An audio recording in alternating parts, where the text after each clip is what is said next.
حجت الاسلام اللهیاری و داستان هم عصر بودن امام جعفر صادق و امام بخاری. امام صادق علیه السلام در مدینه بود، بخاری در مدینه میگشت پایین بالا. امام صادق علیه السلام در مدینه بود، بخاری در مدینه میگشت پایین بالا.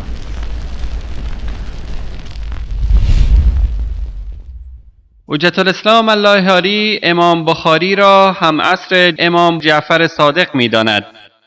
بیایید با هم زندگی مختصر این دو بزرگوار را بررسی کنیم. امام جعفر صادق یکی از علمای اهل سنت و اهل بیت می باشند. در سال 80 هجری قمری در مدینه منوره متولد شدند. از طرف پدر ایشان جعفر ابن محمد ابن علی زین العابدین ابن حسین ابن علی ابن ابی طالب می باشند. از طرف مادر ایشان ام فروه بنت قاسم بن محمد ابن ابی بکر صدیق رضی الله تعالی عنه است. مادر ام فروه اسما دختر عبدالرحمن ابن ابوبکر می باشد.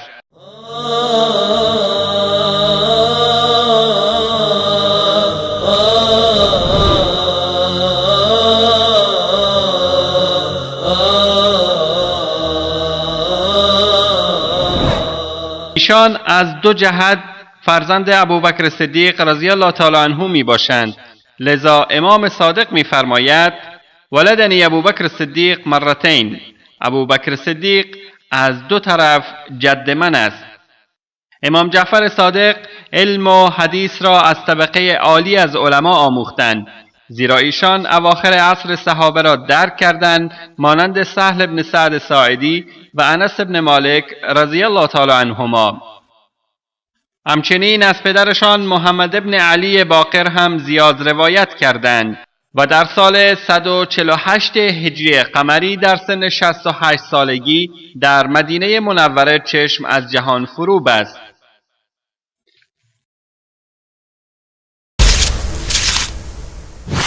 امام بخاری رحمت الله علیه ایشان امام و شیخ حفاظ امت محمد ابن اسماعیل ابن ابراهیم ابن مغیره ابن بردزبه الجعفی می باشند. امام بخاری در سال 194 هجری قمری در شهر بخارا، یکی از شهرهای ازبکستان فعلی، در خانواده متدین و مذهبی دیده به جهان گشودند. وی فردی فارسی زبان بود. امام بخاری رحمه الله در سال 210 هجری قمری در سن 16 سالگی همراه مادر و برادرش به قصد حج راهی مکه مکرمه شد.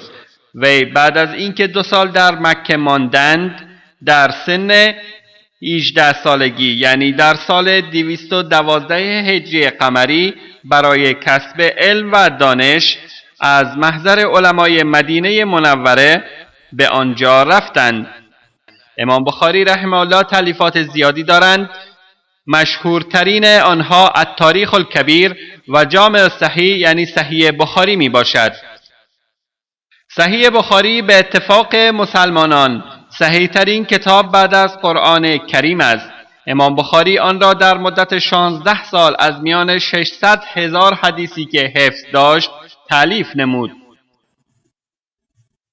بعد از سفرهای طولانی به زادگاهشان بخارا بازگشتند و مدتی در آنجا به روایت حدیث پرداختند و احادیث صحیح را مردم از ایشان فرا گرفتند و در آنجا مریض شده و بعد از مدت کوتاهی در سال 256 هجری دار فانی را وداع گفتند. سال وفات امام جعفر صادق 148 هجری قمری. سال تولد امام بخاری 194 هجری قمری. فاصله میان وفات امام جعفر صادق تا ولادت امام بخاری 46 سال می باشد. این جناب حجت الاسلام در جای دیگر خودبینی کرده و ادعای علم و دانش هم می کند. حالا مثلا من اینجا اینقدر ثابت میکنم یک عالمی پیدا نشده به من اشکال بگیره که مثلا شما برنامه تعطیل بکنید. نه، هیچ نگفته، چون حرف من درسته.